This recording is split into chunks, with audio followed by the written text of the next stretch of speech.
같이 사도신경으로 신앙을 고백하겠습니다. 천능하사 천지를 만드신 하나님 아버지를 내가 믿사오며 그의 외아들 우리 주 예수 그리스도를 믿사오니 이는 성령으로 잉태하사 동정녀 마리아에게 나시고 본디오 빌라도에게 고난을 받으사 십자가에 못 박혀 죽으시고 장사한 지 사흘 만에 죽은 자 가운데서 다시 살아나시며 하늘에 오르사 전능하신 하나님 우편에 앉아 계시다가 소리로서 산 자와 죽은 자를 심판하러 오시리라. 성령을 믿사오며 거룩한 공회와 성도가 서로 교통하는 것과 죄를 사하여 주시는 것과 몸이 다시 사는 것과 영원히 사는 것을 믿사옵나이다. 아멘. 찬송가 311장입니다. 311장입니다.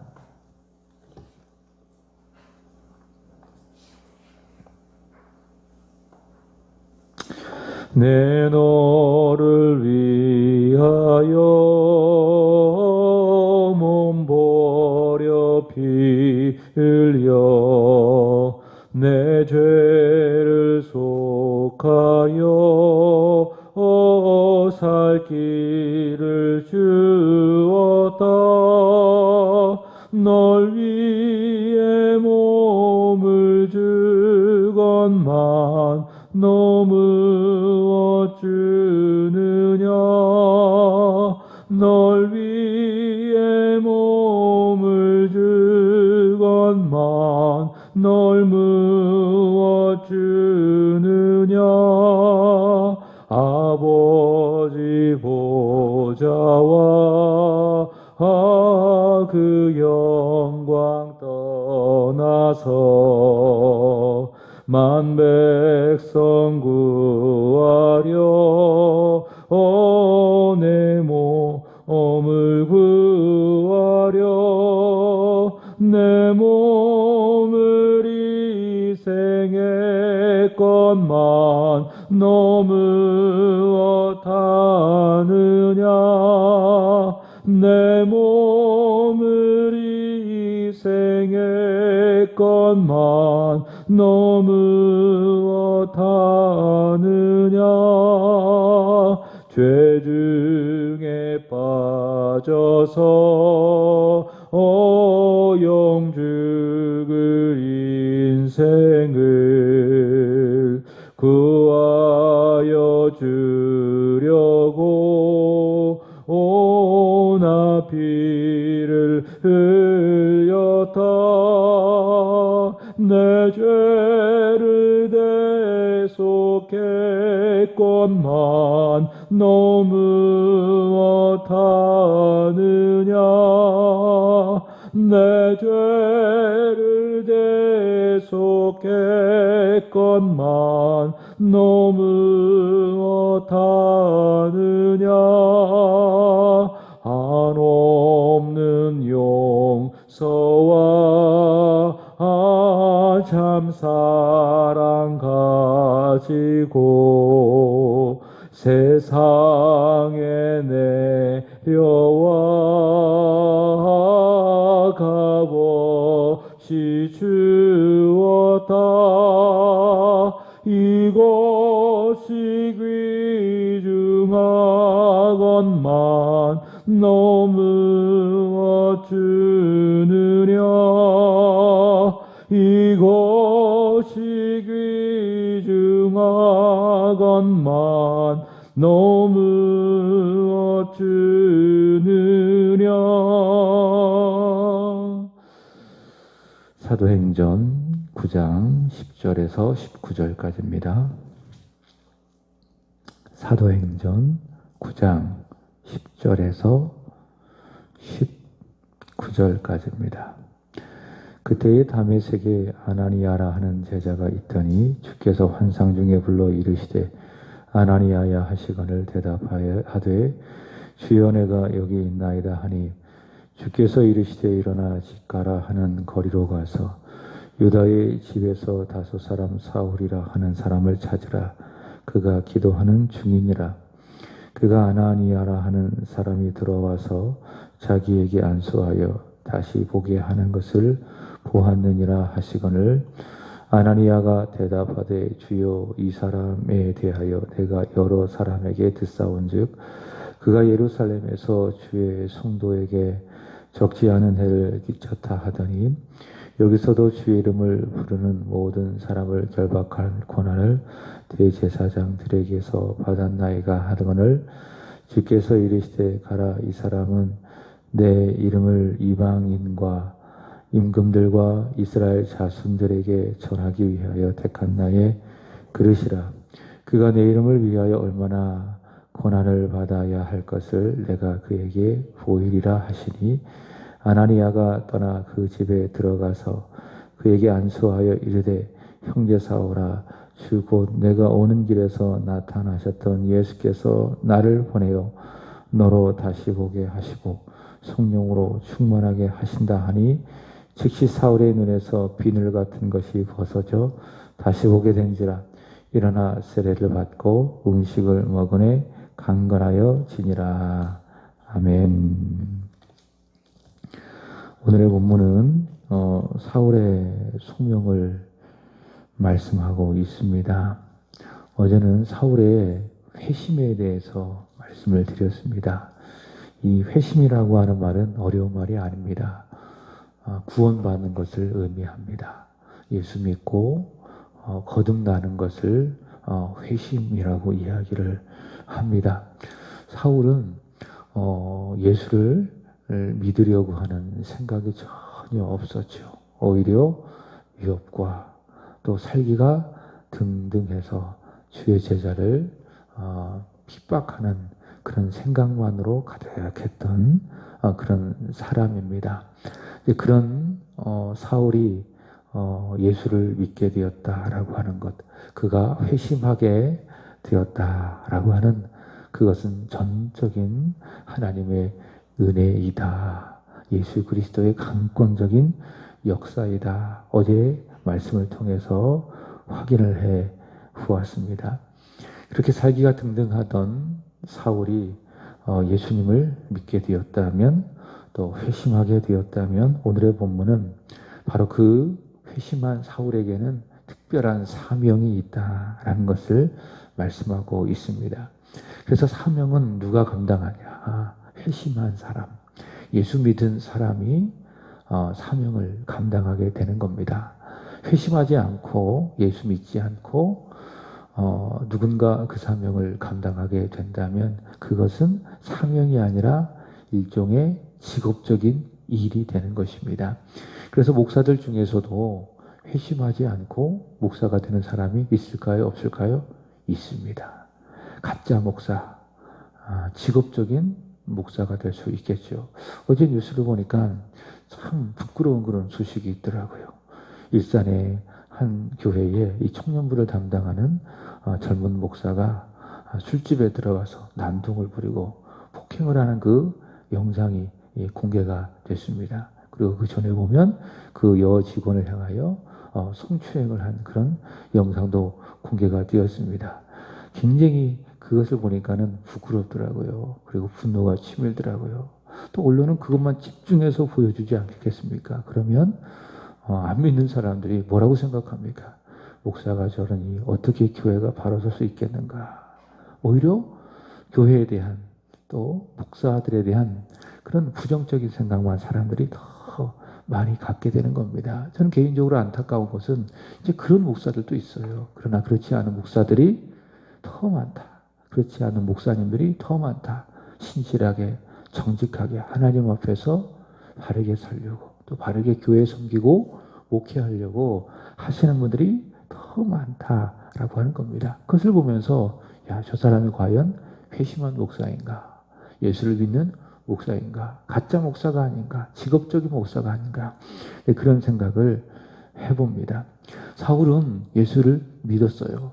회심했어요. 바로 그 회심한 사울에게 예수님께서는 사명을 주시는 것입니다. 사울은 세상적으로 볼 때에 완벽한 사람이지요. 특별히 율법에 있어서 흠이 없는 사람이라고 말씀을 합니다. 그러니까 율법을 완벽하게 지키는 사람이죠. 자기 스스로 생각할 때에 하나님 앞에서 나는 율법을 철저하게 지킵니다. 외적으로 또 내적으로 율법에 있어서 흠이 없었던 사람, 더구나 그는 학식이라고 하든지 집안 하나 부족한 것이 없는 사람이 사울입니다. 근데 예수님은 사울을 쓰시기 위해서 그가 가지고 있었던 소위 말하는 그러한 스펙들, 세상적인 스펙들을 사명을 주시고 쓰시기 위해서 다 깨뜨려 버리시는 것입니다. 그래서 오늘 본문의 말씀을 보시면 그가 예수님을 만난 후에 예수님께서는 그를 어떤 상태로 만들었는가 하면 읽지는 않았지만 어제 확인했지요. 9절 보시면 사흘 동안 보지도 못하고 또 먹지도 못하고 마시지도 못하는 그런 상태로 만들어 가십니다. 이게 기본 아니겠습니까? 사람이 살려면 기본적으로 봐야 하고 먹어야 하고 마셔야 하고 기본도 하지 못하는 소위 말해서 쪼다로 만들어 가시는 것입니다. 이런 표현을 왜 하는가 하면 지금 안양에 가보면 세중학교라고 있어요. 우리 교단의 교회인데 지금은 이제 목회자가 바뀌었지만 박중식 목사님이라고 이분이 이제 그 교회에서 목회를 하시는 분인데 이분이 이제 건강이 좋지 않았어요. 그래서 조금 일찍 은퇴를 하셨는데 이분이 굉장히 교회를 크게 하셨습니다. 그리고 목회도 굉장히 잘하신 그런 목사님이신데 루계획병이라고 이야기하나요? 그런 것에 이제 걸려가지고 조기 은퇴를 하신 그런 목사님인데 이분이 후배한테 그렇게 얘기했더라고요. 야, 하나님이 나를 왜 이렇게 쪼다로 만들어 주신지 아나? 요즘 교만하지 말라고 이만큼 큰 교회를 하니까 교만할까봐 겸손하라고 하나님께서 나를 그렇게 만드셨다. 그분이 그렇게 고백을 하셨습니다. 여기 사울도 마찬가지죠. 예수님께서는 그를 기본도 하지 못하는 상태로 만들어 가십니다. 그리고 겸손하게 만드시는 겁니다. 보지도 못하게 하시고 먹지도 마시지도 못하게 하십니다. 왜냐하면 그렇게 만들어 놔야 그가 교만함을 버리고 겸손하게 주님 의지하고 그러면 주님께서 그를 써주시는 것입니다. 이것은 사도행전 7장에 모세를 통해서도 잠시 확인하고 전했습니다. 모세는 애굽의 왕자로서 40년을 살았죠. 그의 나이 40세가 되었을 때에 그는 생각하기를 하나님께서 내 손을 통해서 이스라엘 백성들을 구원할 거라 생각했습니다. 그래서 말씀을 드렸죠. 모세는 맞다. 그러나 모세가 가지고 있는 생각은 잘못됐다라고 하는 겁니다. 그는 애굽에서 지혜를 배우고 그래서 말과 그 행하는 일에 아주 능했습니다. 그러니까 모세의 생각에 내가 이런 말과 등에 있어서 부족한 것이 없으니 또 내가 애굽의 왕자라고 하는 신분을 가지고 있으니 이것이 있다면 하나님께서 나를 쓰셔서 출애굽의 지도자로 이스라엘의 구원자로 사용하실 것이다 라고 하는 그런 잘못된 생각을 가지고 있었습니다. 교만된 생각을 가지고 있습니다. 내가 가진 스펙으로 내가 가진 이 조건으로 하나님께서 나를 써주실 것이다 라고 하는 잘못된 생각을 가지고 있었습니다. 그래서 하나님께서 그 생각을 고치시기 위해서 하나님께서 모세를 하나님이 원하시는 대로 쓰시기 위해서 어떻게 하시죠? 한순간에 애굽의 그 왕자의 신분을 버리게 하시고 그가 가지고 있었던 그 모든 그 스펙들을 다 깨뜨려 버리십니다. 그래서 그를 미디안 광야로 보내셔서 40년 동안 목동으로서 그를 살게 하시는 겁니다. 다 잃어버리고 그래서 그의 마음속에 나는 아무것도 아닙니다. 나는 마치 먼지와도 같습니다. 나는 아무것도 아닙니다. 라고 하는 그 상태에 이르렀을 때에 그의 나이가 몇 살이었어요? 80세. 그러니까 40년 동안 하나님께서 모세를 훈련하신 거예요.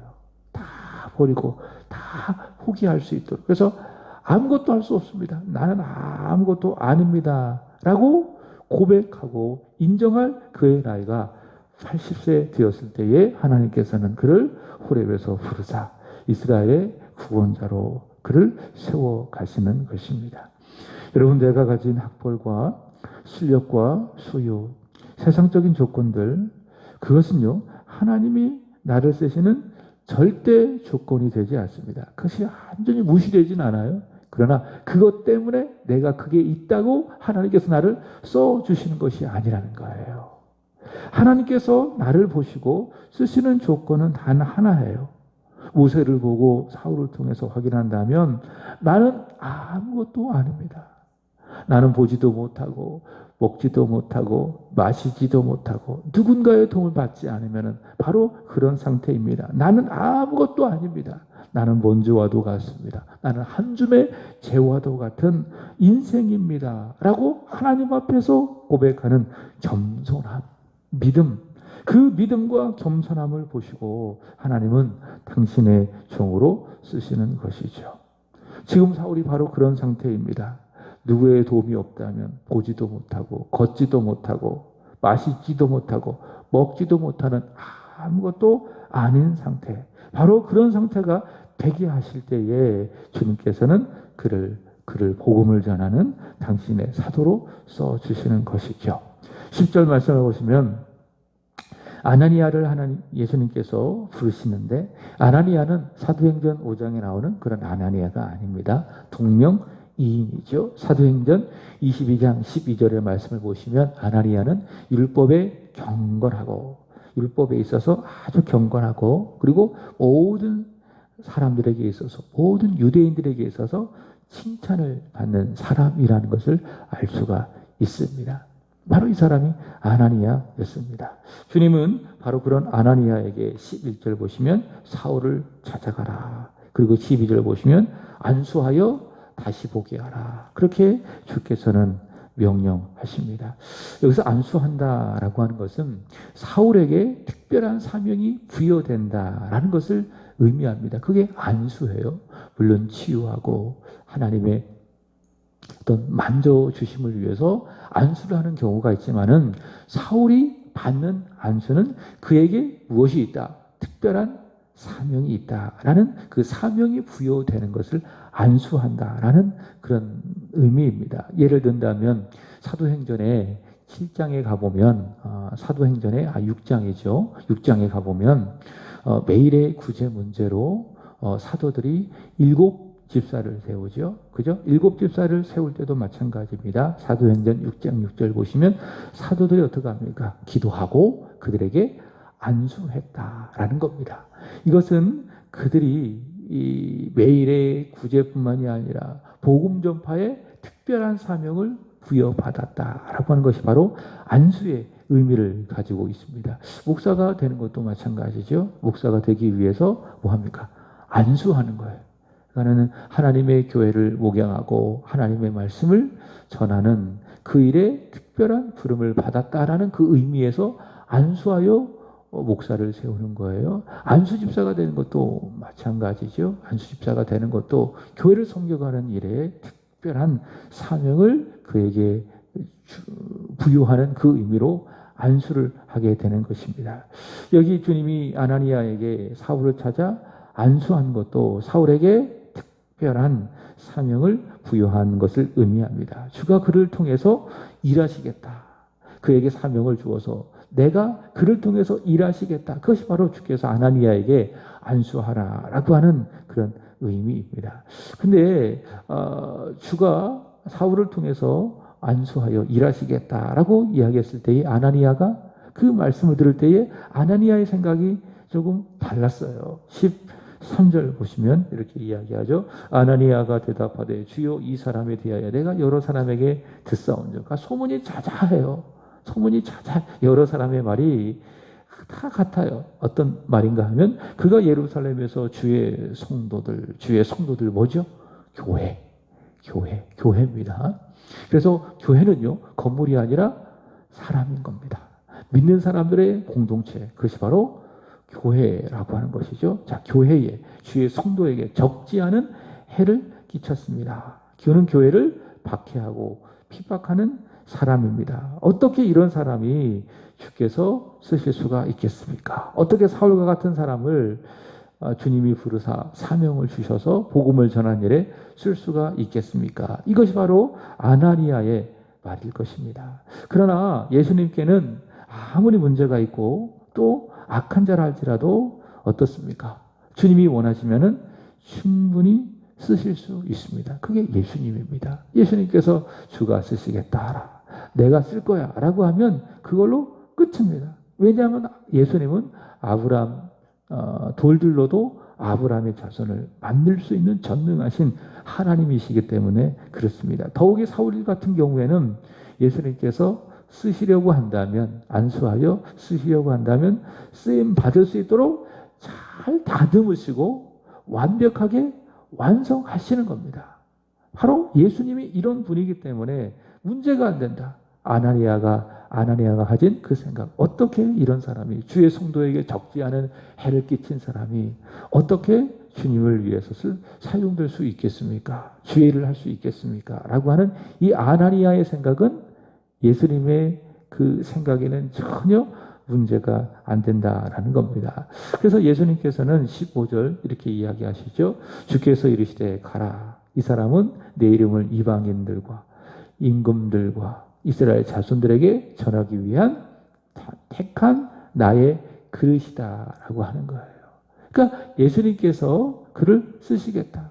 더 나아가서 예수님께서 사울을 그릇으로 삼아 이방인과 임금들과 이스라엘 자손에게 예수의 이름을 전하게 하시겠다라고 하는 것입니다. 그러니까 예수님이 사울을 통해서 일하시겠다 그 말이에요. 그러니까 사울은 단지 예수의 이름을 전하는 그릇이다. 도구이다라는 거예요. 주님이 하시겠다 그 말입니다. 주님이 하시겠다. 주님이 사울을 통해서 일하시고 역사하시겠다. 복음을 전하시겠다라고 하는 거예요. 주도권은 누가 갖고 있는 거예요? 사울이 아니라 예수님이라는 거예요.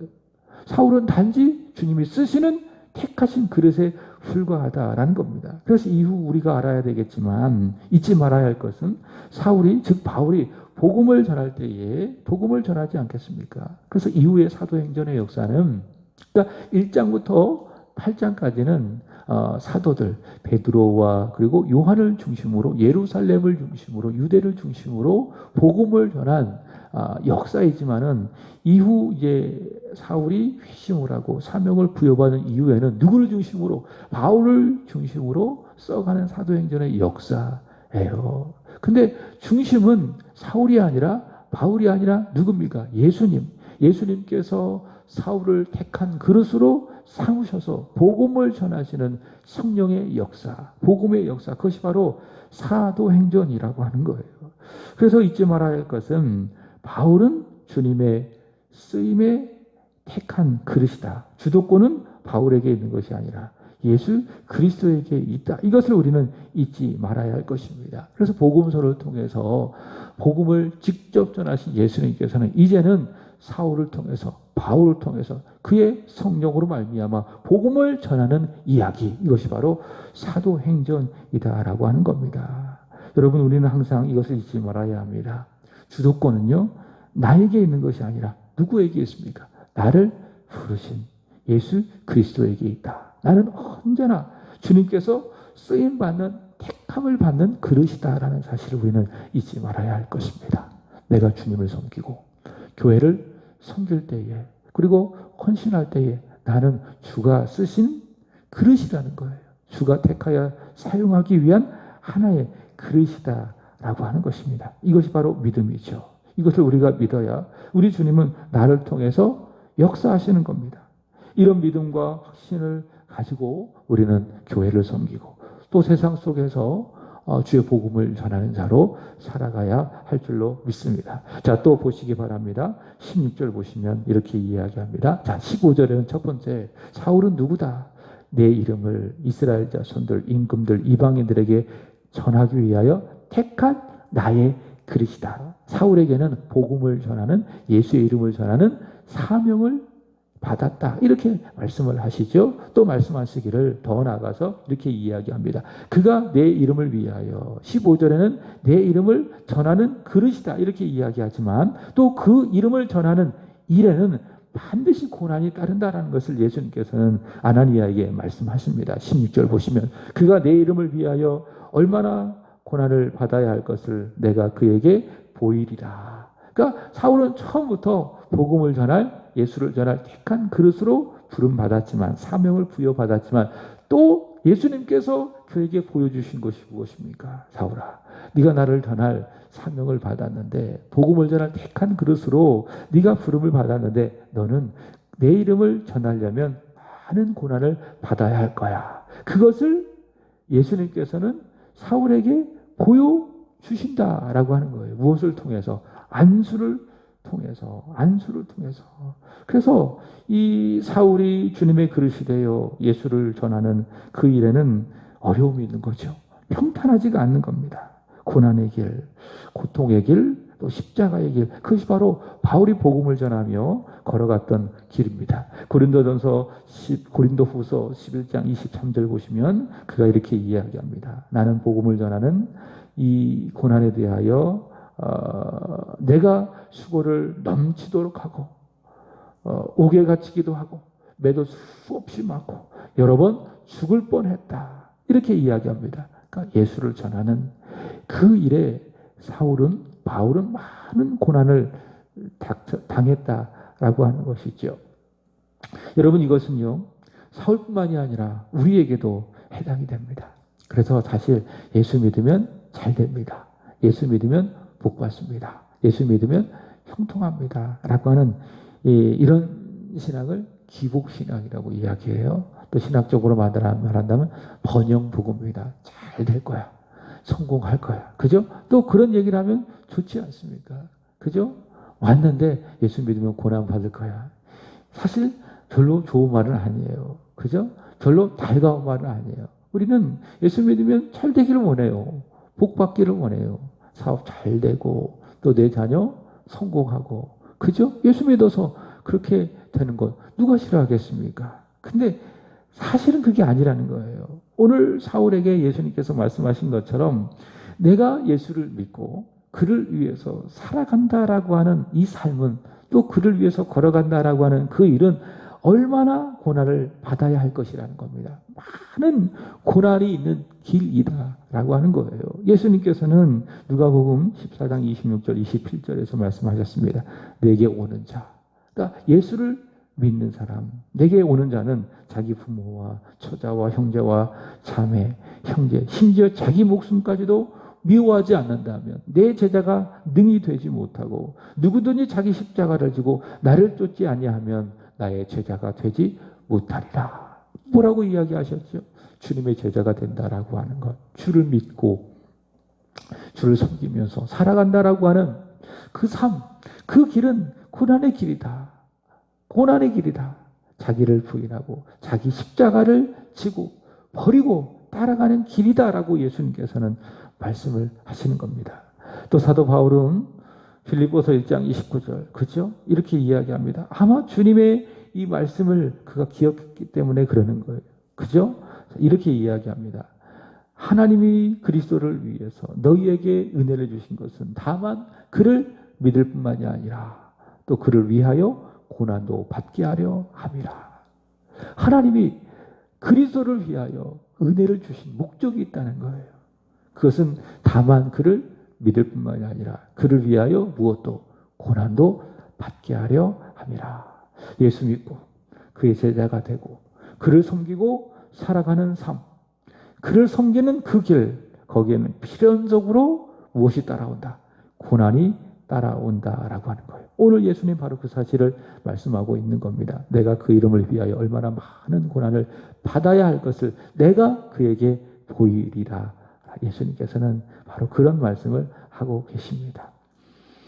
17절 이하의 말씀을 보시면 아나니아는 주님께서 말씀하신 대로 사울을 만나죠. 그리고 안수합니다. 자, 그랬더니 18절 보시면 즉시 사울의 눈에 비늘 같은 것이 벗어져 다시 보게 된지라. 어제 말씀을 드렸죠. 사울은 물리적인 눈을 보지 못하지만 영적인 눈을 뜬 겁니다. 그죠? 여기 보시면 11절 보시면 그가 기도하는 중이니라 이렇게 이야기하고 있죠. 이것은 그가 영적인 눈을 떠서 누구를 본 거예요? 예수님을 보게 된 거예요. 예수님 보게 된 거예요. 그러니까 육적인 눈은 닫혀 있습니다. 예수님을 그 다메섹 도상에서 봄으로 말미암아 잠시 사흘 동안 실명된 상태예요. 그러니까 물리적인 눈은 닫혀 있지만은 영적인 눈은 뜬 거예요. 그리고 기도 가운데 누구를 만난 거예요? 예수님을 만난 거예요. 그죠? 자, 근데 아나니아가 그런 사울을 안수하자마자 눈에서 비늘 같은 것이 벗어지니 다시 보게 된지라. 이제 물리적인 눈, 육적인 눈도 띄어지고 또 영적인 눈도 띄어진 거예요. 복음을 전하는 그 사명을 감당해야 되지 않겠습니까? 자, 그리고 일어나 세례를 받고 그가 예수 믿고 구원받고 하나님의 자녀가 되었다라고 하는 그 표징으로 무엇을 주었어요?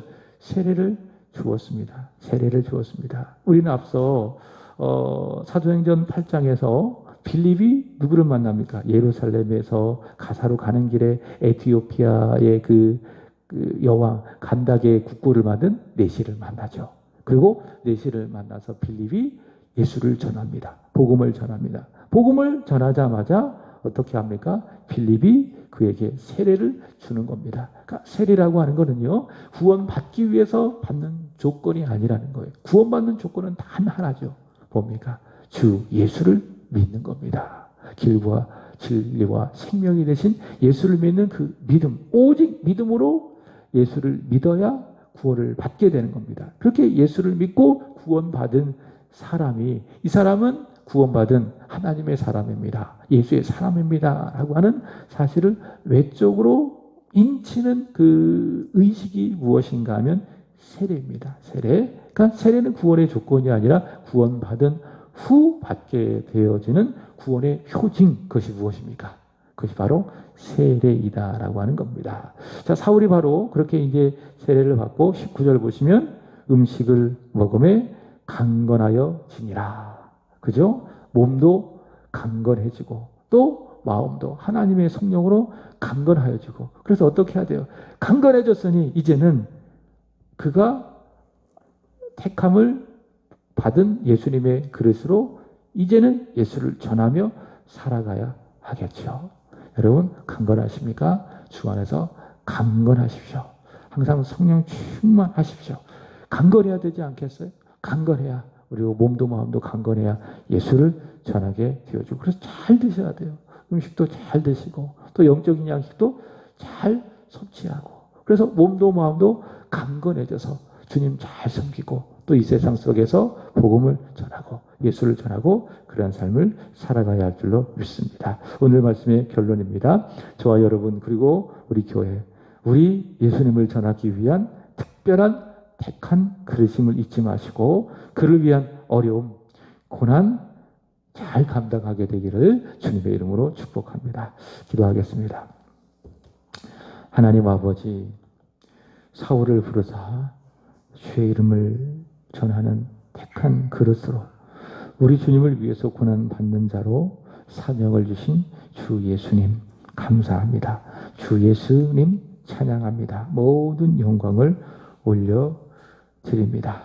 저희가 주님을 믿고 따르고 섬긴다고 하면서도 고난을 피하려고 하고 어려움을 피하려고 하고 십자가를 지려하지 않을 때가 있음을 주님 앞에 고백하고 회개합니다. 그저 잘되고 형통하는 것을 구하였던 우리들의 안일한 마음을 성령의 능력으로 십자가의 능력으로 다 깨뜨려 주시기를 원합니다.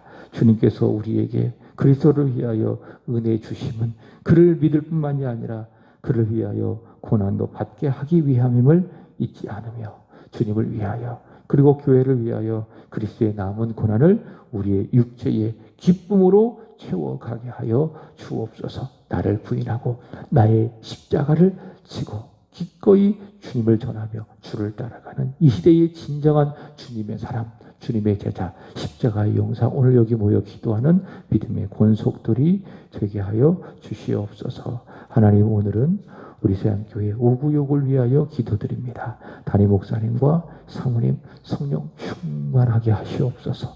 몸도 마음도 강건하게 하여 주옵소서. 오늘 사울이 음식을 먹음에 강건하여 지니라. 이 말씀이 이루어지게 하여 주시옵소서.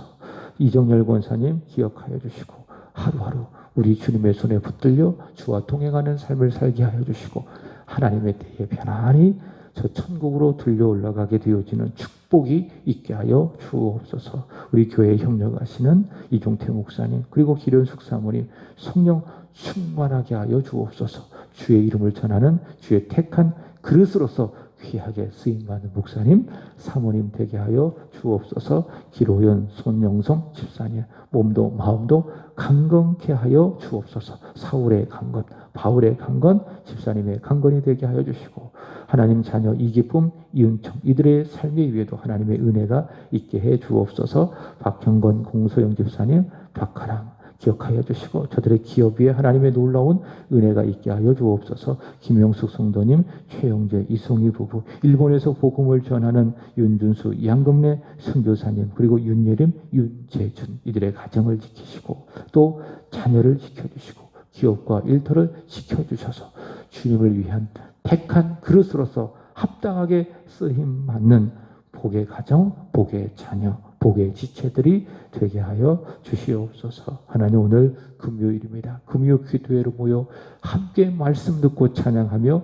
기도하기를 원합니다. 이럴 때일수록 모이기를 피하는 사람들의 어떤 습관과 같이 행하지 아니하게 하여 주시고 주님 오실 그날을 기대하며 또 기억하며 힘써 모여 하나님을 예배하고 우리 주님을 섬기는 사랑하는 우리 세안의 온 성도들이 되게 하여 주옵소서. 오늘도 주님 앞에 드려지는 107번째, 1000번째 예물 주님 기쁘게 받아주시기를 원합니다. 우리 지수를 축복하여 주시기를 원합니다. 올 하루도 우리 하나님이 하늘에 속한 신령한 복을 내려 주옵소서. 하늘의 보고를 활짝 여시사 사랑하는 아들에게 하늘의 신령한 은혜, 놀라운 은혜를 허락하여 주셔서 오늘도 주어진 공부, 학업 잘 감당하여서 이제 얼마 남지 않은 시험 잘 준비하여서 우리 주님의 영광을 위하여 잘 되어주는 축복도 있게 하여 주옵소서. 무엇보다도 범사에 하나님을 인정하며 하나님께 맡겨드리며 열심히 준비할 수 있는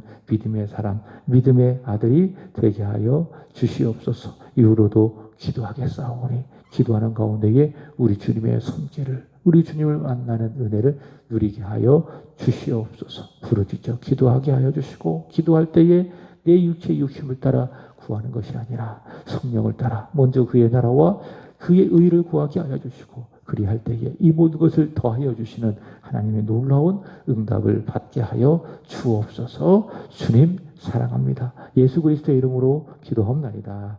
아멘. 하늘에 계신 우리 아버지여 이름이 거룩히 여김을 받으시오. 나라의 임하옵시며 뜻이 하늘에서 이루어진 것 같이 땅에서도 이루어지리라.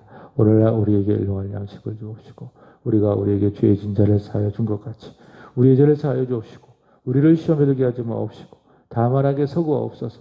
내게 나라와 권세와 영광이 아버지께 영원히 쌓옵나이다.